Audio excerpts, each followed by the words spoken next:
Zeg mannen, mag ik jullie om te beginnen feliciteren met jullie jubileum. Dankjewel. Ja, 40 jaar is toch ik denk een bijzondere mijlpaal. Ja, we zijn natuurlijk begonnen met hier vandaag met deze carnavalsopname. Samen met de Kikforsen. Die naast me staat de oudste Kikfors. In 1975, eigenlijk 74 zijn we begonnen. Met FC Den Bosch en de Kikforsen. Met Zakkers Lekker Door. Toen waren we nog wat jong. Ik was toen 20 en Clemens was toen 25. En dat is nu 40 jaar verder. En dat is natuurlijk sowieso al heel mooi dat we hier lachend staan.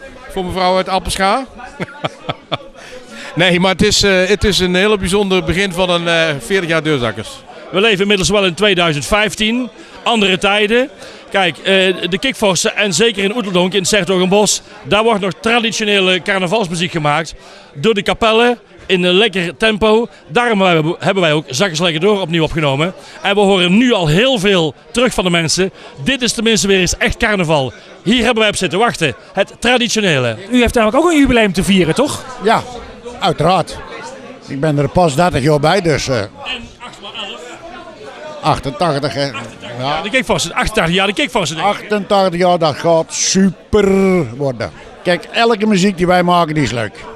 Gordijn. Zakkers Lekker Door. De keukendeur. De handjes de lucht in.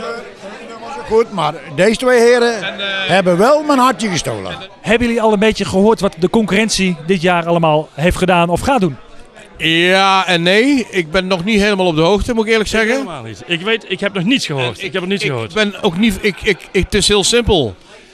Wij worden de winnaar met deze versie. Dus ik hoef nergens naar te luisteren, joh. Even lekker rustig. Kies Deurzakkers, Zakkers Lekker Door. Het originele Oeteldonkse carnaval 2015. Nee, ik serieus. Ik denk anders tegenwoordig. Ik hoor het wel.